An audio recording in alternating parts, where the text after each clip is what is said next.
우리 사무엘하 9장 우리 1절에서 13절 함께 교독하고 13절을 같이 읽겠습니다. 무비보셋 이야기 다시 한번 쭉 보겠습니다. 1절부터 13절 함께 교독합니다.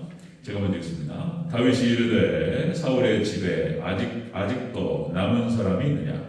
내가 요나단으로 말미암아 그 사람에게 은총을 베풀리라 하니라.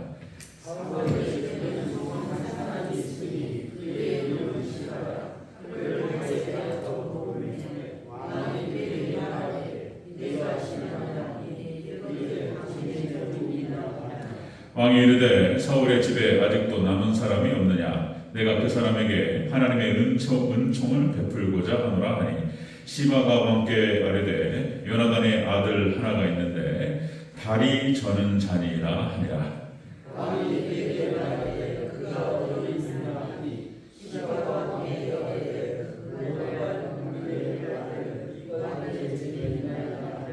다윗 왕이 사람을 보내어 로드발 암미알의 아들 마길의 집에서 그를 데려오니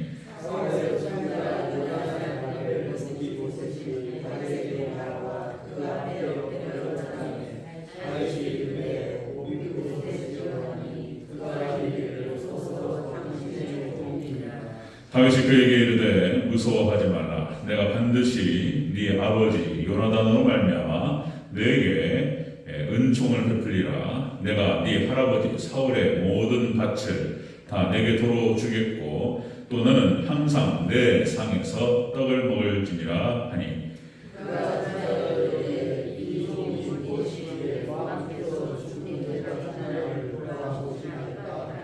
왕이 사울의 지정 시바를 불러 그에게 이르되 사울과 그의 온 집에 속한 것은 다 내가 다 네 주인의 아들에게 주었노니 너와 네 아들과 네 종들은 그를 위하여 합력하고 또 네 주인의 아들에게 당신들과 얻게 하리라. 그러나 네 주인의 아들 무비보셋은 항상 내 상에서 떡을 먹으려 하리라. 시바는 아들이 15명이요 종이 20명이라. 시바가 왕께 아뢰되 내 주 왕께서 모든 일을 종에게 명령하신 대로 종이 준행하겠나이다 하니라. 무비보셋은 왕자 중 하나처럼 왕의 상에서 먹으니라.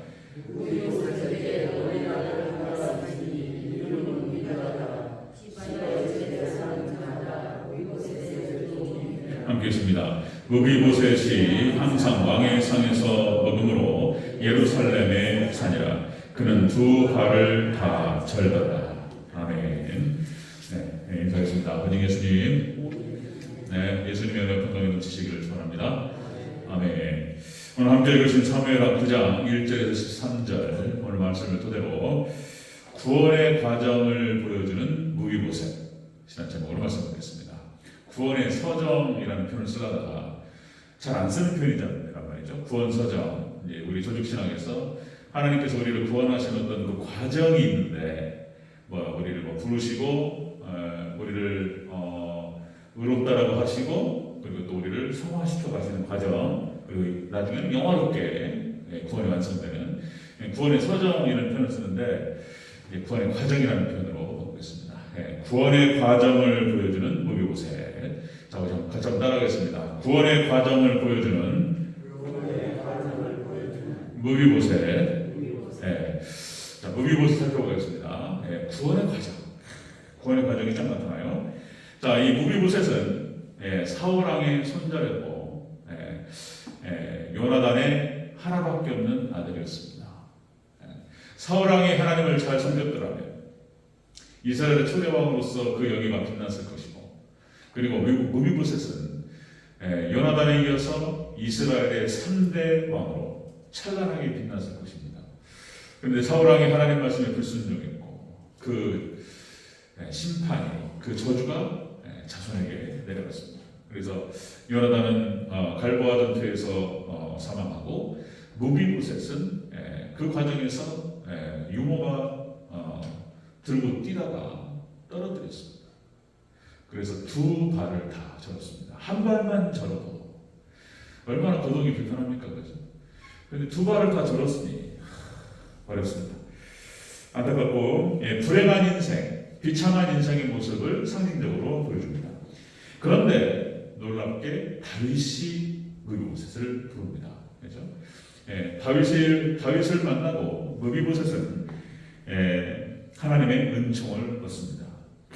이게 복음의 어떤 그 의미를 담고 있어요. 복음의 의미. 다윗이 요나단을 기억하는 것입니다. 그 은혜를 받았던 무비보셋 이야기를 같이 한번 살펴보겠습니다. 구원의 과정을 보여주는 무비보셋. 첫 번째, 무비보셋은 다리를 접었다는 거예요. 다리를 접었다. 우리 한번 확인하겠습니다. 3절을 같이 읽겠습니다. 3절 시작. 왕이 이르되 사울의 집에 아직도 남은 사람이 없느냐?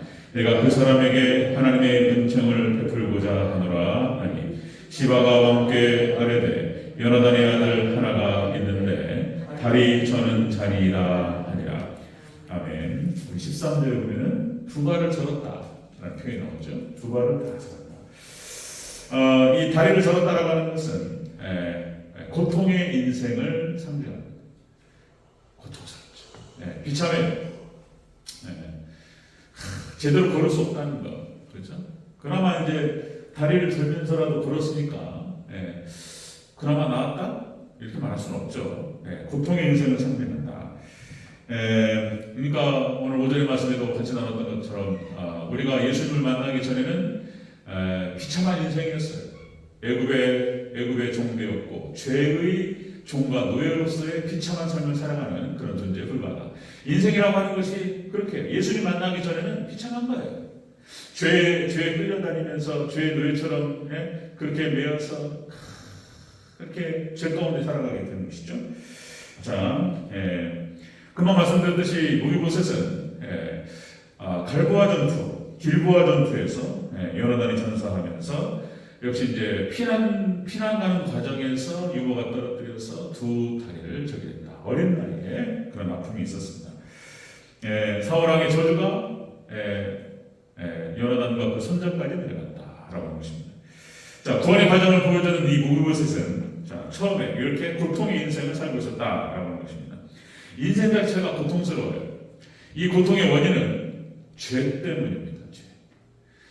죄 때문에 인생이 고통스러워져요. 자, 여러분들 창세기 3장 16절 19절 역시 하나님께서 찬양 받으시기 위해서 만드셨던 사람, 그죠? 아담과 하와가 하나님 말씀에 불순종해서 죄를 짓습니다. 그래서 그 죄의 대가로 아담은 땀을 흘려야지, 수고를 하여야지 종신토록 수고의 땀을 흘려야 먹고 산다. 그리고 여성에게는 해산의 고통을 하나님께서 더하시고, 그리고 하나님께서는 결국은 흙으로 돌아가야 이렇게 저주하셨습니다.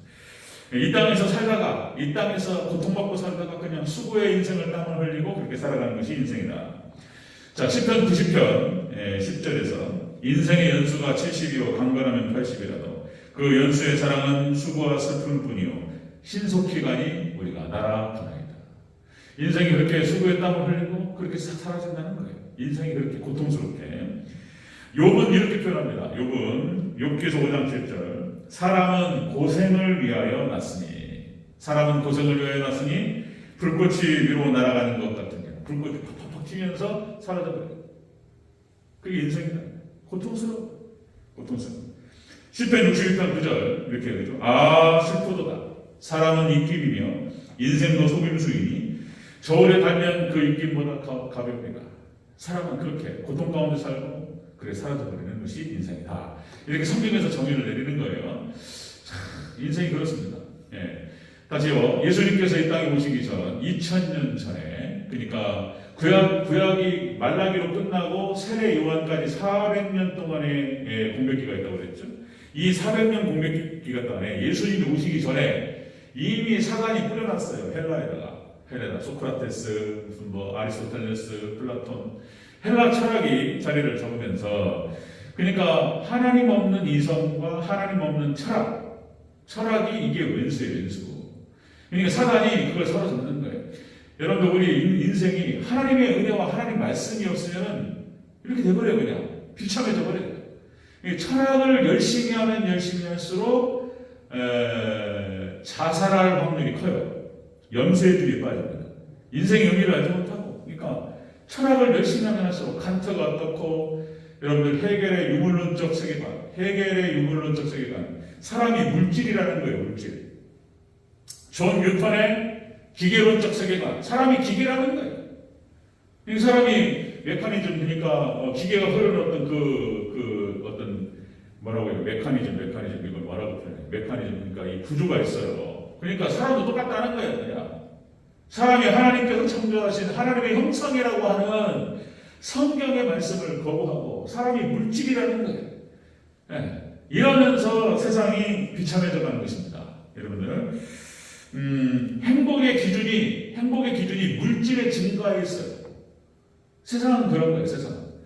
우리 기독교 그러니까 이제 히브리즘, 헤브라이즘 이렇게 표현하죠.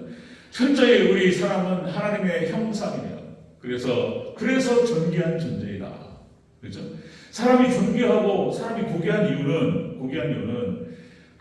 사랑하는 부모님의 자식이고 다 똑같죠.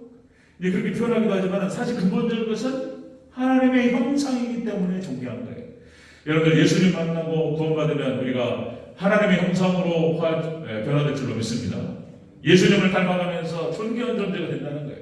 그런데 세상은 예수님 만나기 전에 세상은 그렇게 고통스러워요. 비참해요. 시장의 원리가 그렇습니다. 시장의 원리, 기업의 윤리가 뭐냐면은 이윤을 얻는 거예요.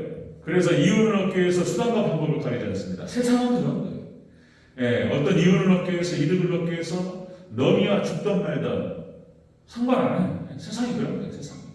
그러니까 나만 아니면 되잖아요. 나만 아니면 되는 거예요. 사람이 참 무서워요. 교활하고 잔인합니다. 그죠? 가장 재밌는 것은 싸움 구경이고, 강 건너 불구경이 제일 재밌잖아요.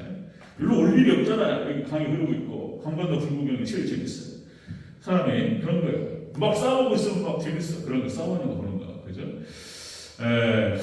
시장의 원리가 그렇습니다. 시장의 원리가. 자, 여러분 아시는지 모르겠습니다. 그 다크 워터스라고 해서 다크 워터스 그러니까 오염된 수질 오염. 그러니까 이것을 갖다 고발하는 영화입니다. 그러니까 혹시 그거 아십니까? 그 프라이팬 코팅팬이 어려운 거 아신가요? 저 잘 몰랐는데 어떻게 우연찮게 그렇게 해서 제가 이제 알게 됐어요. 이 코팅팬 다크 워터스라는 영화를 유튜브에 찍으시거나 그러면 나와요. 다크 워터스라는 영화가 지금 상영이 됐고, 그러니까 지금까지 소송 중에 있습니다. 듀폰사라고 해서 테프로 이 얘기를 안 하려고 하다가 지금 이제 잠깐 하게 되는데요. 그러니까 이제 미국의 듀폰사가 그러니까 지구상에 있는 99%의 인간이 다 오염물질에 지금 감염됐습니다. 지금 집집마다 코팅팬을 안 쓰는 집이 없죠. 코팅팬을 쓰지 않는, 코팅 냄비를 쓰지 않는 집이 거의 없어요.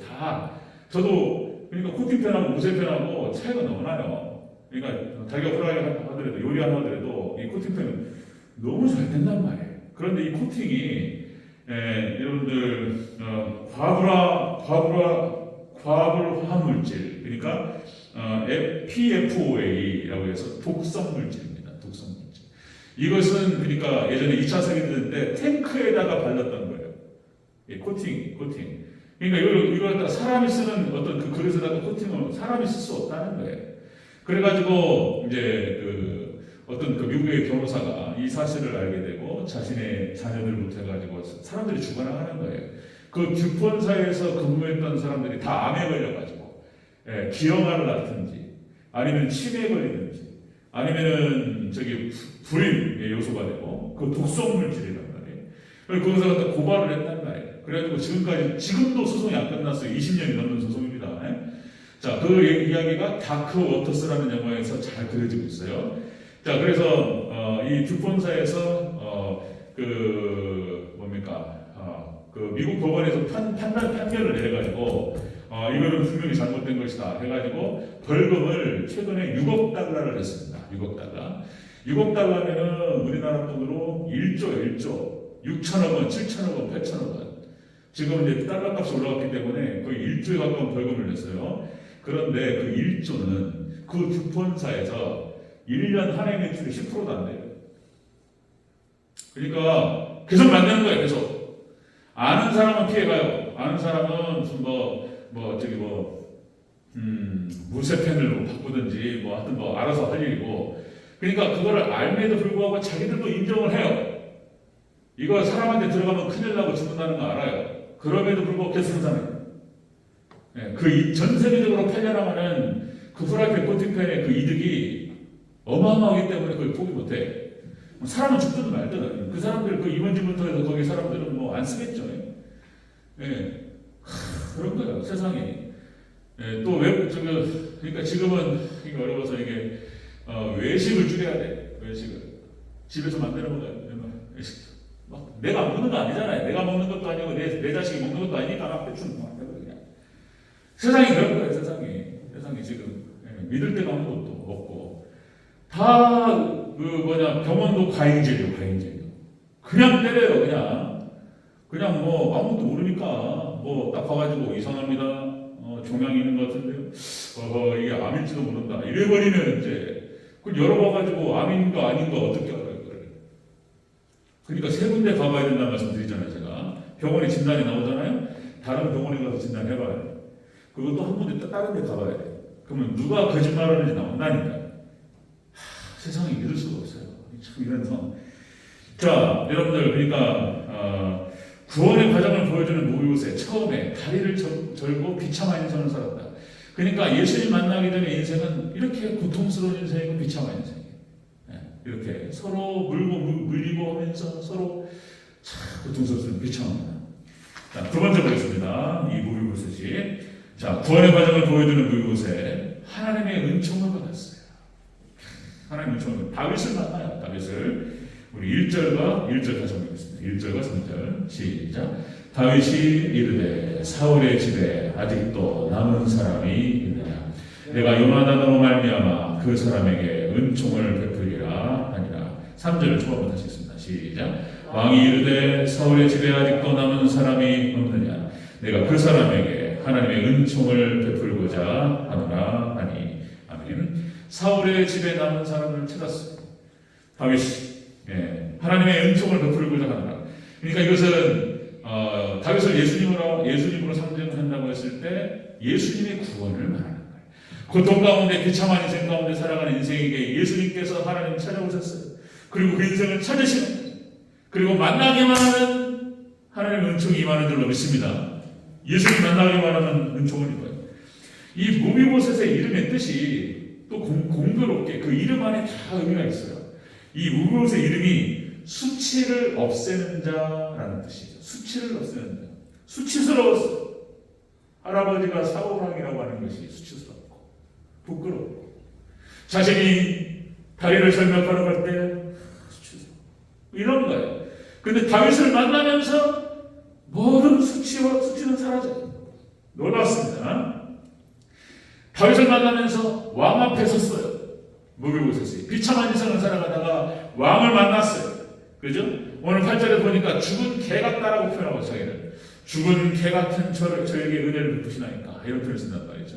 그렇게 수치스럽고 비참한 인생이었는데 다윗을 딱 만나고 다윗이 나중에 보지만 다윗이 그 아버지 요나단을 생각하면서 그 무비보셋에게 은혜를 베풉니다. 어떻게 되죠? 모든 재산을 다 돌려줘. 그리고 너는 나의 식탁에 함께 앉아. 왕의 식탁에서 함께 식사를 하는 사람이에요. 누가 무비보셋을 우습게 볼 수 있어요? 그죠? 누가 무비보셋에게 손가락질할 수 있어요? 왕자들과 함께 식탁을 앉는 왕과 함께 식사를 하는 사람이란 말이에요. 함부로 누가 무비보셋 손가락질을 해요? 모든 수치를 시켜드리는 거예요. 그러니까 예수님 만나기만 하면 모든 수치와 부끄러움은 사라지는 줄로 믿습니다. 그걸 상징적으로 보여줍니다. 자, 여러분들 다윗에게 있어서 요나단은 둘도 없는 친구였어요. 몇 살이 위였어요. 몇 살이 위였는데 요나단이 나의 친구다. 이렇게 표현했어요. 나의 친구. 우리가 앞에서 배웠지만 요나단이 다윗에게 자기 칼과 활을 그리고 겉옷을 벗어서 입혔습니다. 최고의 찬사, 최고의 찬사를 보내고 뭡니까? 다윗의 입장에서 봤을 때는 자기를 최고로 인정해준 사람이에요. 칼을 벗어가지고 활을 벗어서 자기의 갑옷을 벗어서 다윗에게 입혔어요. 그죠? 다윗을 사랑했던 요나단. 그리고 자신의 자리가 될 수 있었던 그 왕의 자리, 사울왕 다음에 왕 서열 1위 요나단. 자기의 자리를 다윗에게 양보했어요. 이런 일이 있을 수 있냔 말이에요. 그뿐만 아니라 사울왕 다윗 아버지로부터 다윗을 보호했어요. 다윗을 숨겨주고 다윗을 피난시켜주고 다 감싸주고 이랬던 사람이. 다윗이 봤을 때 은인 중에 은인이 요나단이었습니다. 그렇죠? 그 요나단에게 받았던 그 은혜를 절대 믿을 수가 없어요. 절대 믿을 수 없다. 부모님이 하나님을 잘 섬기면, 부모님이 복을 잘 쌓으면 자식이 내려가요. 자식이 내려갑니다. 다윗이 하나님을 잘 섬겼더니 그 은혜가 솔로몬에게 내려가요. 요나단이 그렇게 평소에 사울하고 그러지 못했는데 요나단은 정직하게 행했고, 그리고 무엇이 옳은가 옳은 대로 판단하고 옳은 대로 행동하고, 그리고 다윗이 인물이다. 그래서 다윗을 보호하고 다윗에게 양보하고 그렇게 했던 사람이 바로 요나단이었어요. 그 은혜가, 그 덕이 무비보셋에 내려가는 거예요. 그리고 그 후손에게, 무비보셋의 아들, 딸에게 내려가는, 아들에게 은혜가. 자, 에베소서 2장 8절에 그렇게 표현됩니다. 너희는 그 은혜에 의하여 믿음으로 말미암아 구원을 받았으니 이는 너에게서 난 것이 아니요 하나님의 선물이라. 그래서 어쨌든 믿음으로 부모가 잘 믿고 잘 덕을 쌓고, 그래서 그 자녀가 복을 받는. 자, 여러분들 역시 하나님께서는 우리 하나님 백성들에게 은혜를 베푸시고, 자, 또 애굽의 종되었던 자들을 구원하시고, 죄의 종되었던 자들을 구원하시고, 그리고 하나님 백성들과 함께하면서 그들과 함께하시고 그들의 적들을 물리쳐 주시고, 여러분들 우리가 예수님을 믿고 하나님 믿고 믿음 안에서 살아가면서 하나님 백성이 되었습니다. 그리고 우리가 나아가죠, 살아가죠. 그러면 우리 앞에 우리를 대적하는 여러 가지 수많은 적들이 있고, 악한 어둠이고 사단 마귀 귀신, 이것들뿐만 아니라 우리를 여전히 넘어뜨리려고 하는 여러 가지 존재들, 우리 적들이 있고 원수들이 있고, 하나님께 다 정리해 주십니다. 하나님만 의지하고 따라갈 때 하나님께서 우리를 구원을 이끄실 줄로 믿습니다. 그러니까 이렇게, 자, 구원의 과정을, 구원의 서정을 보여주는 무비보셋. 비참한 인생이었고 고통받는 인생이었어요. 다리를 절고 수치스럽고. 그런데 다윗을 만나고 예수님 만나고 다 해결되는 거예요.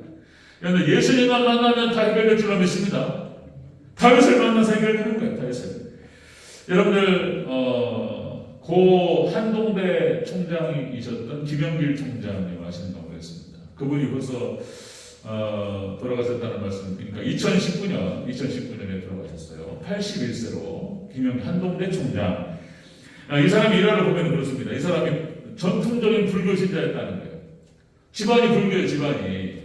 그래가지고 불교인데 어떻게 공부를 잘해가지고 미국에서 박사학위를 받고, 자, 미국 나사에서 견습 직원을 생활을 하고 있을 때였습니다.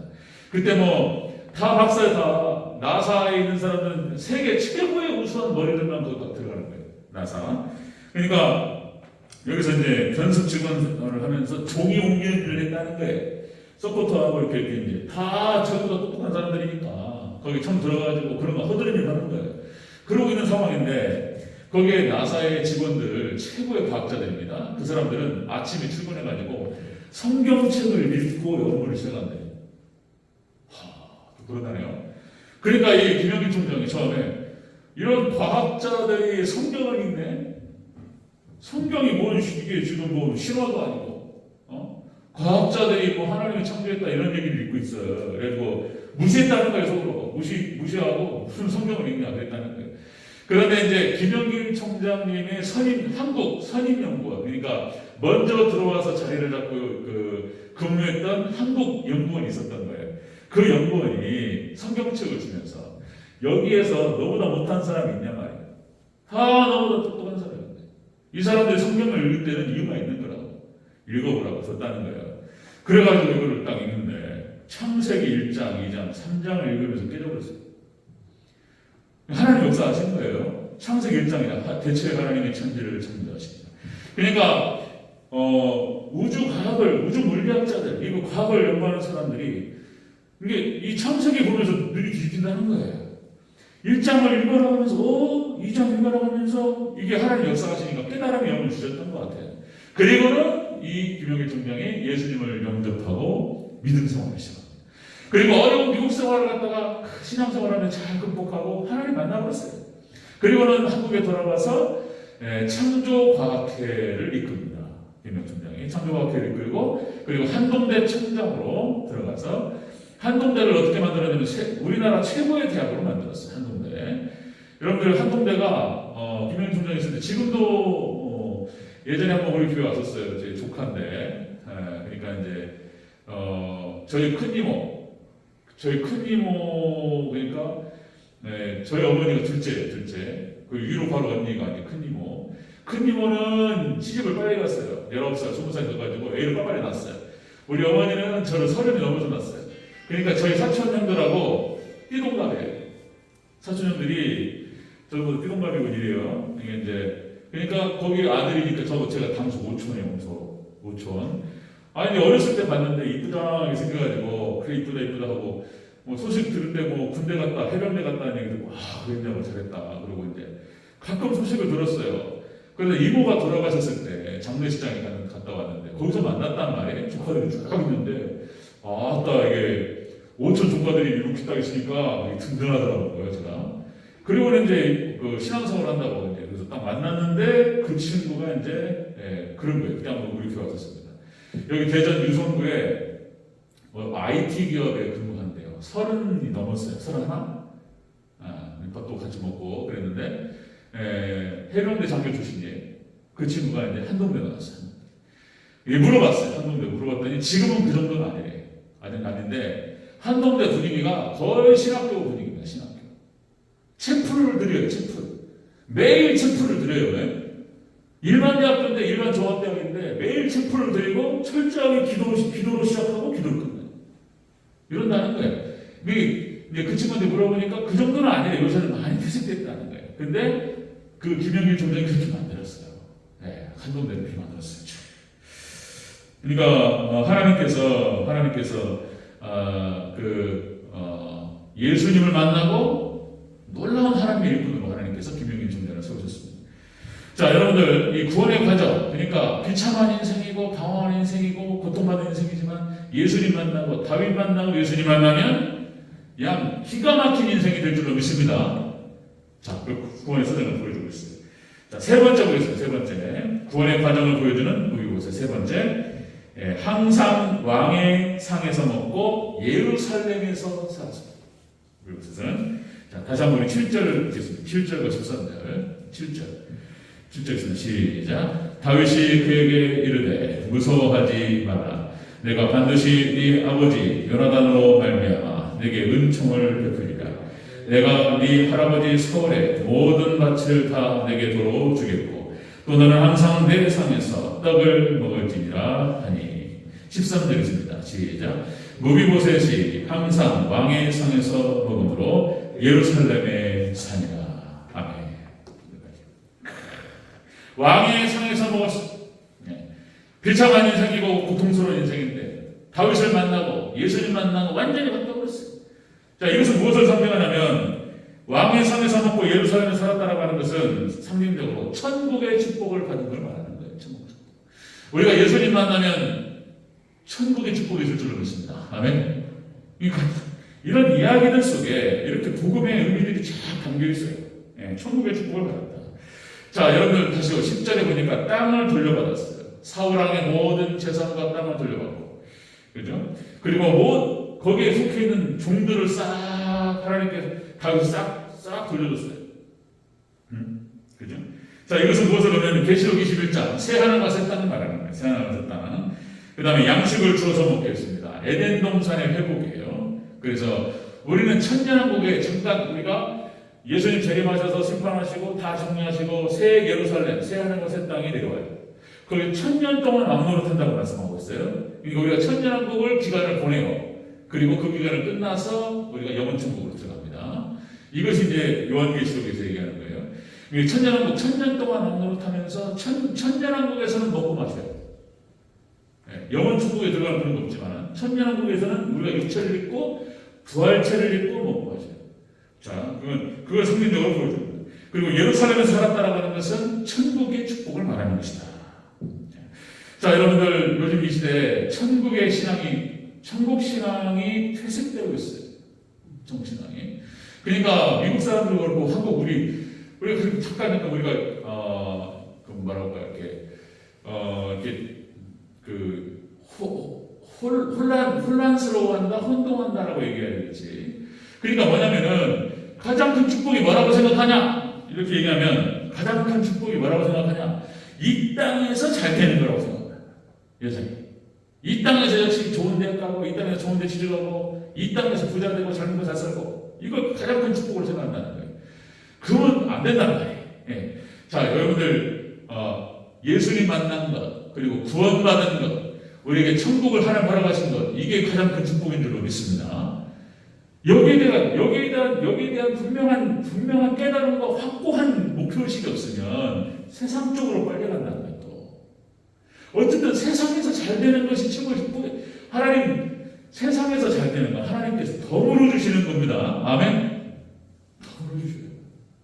하나님을 잘 섬기고 믿음 생활 잘하고 하나님 천국을 향해서 오직 예수님, 오직 예배, 오직 천국 신앙 이렇게 잘 따라가면 하나님께 덤으로 따라오는 거예요. 따라올 수도 있고 안 따라올 수도 있어요. 안 따라올 수도 있어요. 이 땅에서 고통받고 또 하나님 나라에 순교할 수도 있어요. 하나님 하늘의 보상이 있을 것이고. 근데 대체적으로 하나님을 잘 섬기면 뭐 링컨이 됐든 아브라함 링컨이 됐든 하나님을 잘 섬겼던 사람들에게 하나님께서 물질을 맡기시고 권세를 맡기시고 이런 거예요. 하나님께서 대체적으로 다 잘 돼요. 그러니까 여러분 복은, 이 땅의 복은 따라가고 추종하는 것이 아니고 따라오는 것인 줄로 믿습니다. 그러니까 여러분 천국 신앙으로 무장되는 저와 여러분 되시기를 축원합니다. 천국 신앙. 이 땅이 목적이 아니고 그것도 중요하죠. 이 땅에서 잘 되고 자손이 잘 되고 부자 되고 좋은 자리 가고 중요하죠. 그러나 그거보다는 이 땅이 목적이 아니고 천국이 목적이다. 본향이 목적이다. 그 목적의식을 정확하게 가져야 된다. 여러분 믿습니까? 아멘. 그거 정확하게 하셔야 되는 거예요. 자, 그렇게 해서 여러분들 그러니까 그게 약간만 틀어지면 이 땅에서 잘 되는 것이 목적이다 보니까 잘못하면은 우상 숭배로 가는 거예요. 이스라엘 백성처럼 이 땅에서 잘 되다 보니까 바알과 아세라, 풍요의 신 이렇게 가는 거예요. 여러분들 이 땅에서 어려울 수 있어요. 고통스러울 수 있고 때로는 고난이 있을 수 있고 연단이 있을 수 있고 그러나 그것이 또 하나님 백성으로서 우리를 일꾼으로 만드시는 과정이라고 생각하고 하나님께서 나에게 허락하신 그 구원과 천국을 바라보면서 여러분들 거기에 만족이 있으시기를 축원합니다. 그걸 바라보면서 쫙 가다 보면 따라오는 거입니다. 하나님께서 좋은 걸 주셔요. 좋은 걸 주십니다. 진짜. 하나님의 위로와 축복이 있으시기를 축원합니다. 좋은 걸 주시요. 자, 말씀 정리하겠습니다. 구원의 과정, 구원의 서정을 보여주는 무이보세. 두 다리를 절었고 수치가 있었습니다. 고통을 받았어요. 그런데 다윗을 만났고 다윗이 그 친구 요나단 때문에 요나단에게 받은 그 사랑의 빚을 그 아들에게 갚았어요. 다윗을 만났고 예수님 만나는 거예요. 예수님 만났고 그 아버지가 부모님이 자식을 위해서 막 기도해요. 그렇죠? 하나님을 잘 섬겨요. 자식이 복이 내려가요. 할렐루야. 그리고 다윗을 만났고 모든 수치가 싹 벗겨졌어요. 그리고 일평생 예루살렘에 거하면서 다윗의 식탁에 앉았습니다. 여러분 이 축복이 있으시기를 주의 이름으로 축원합니다.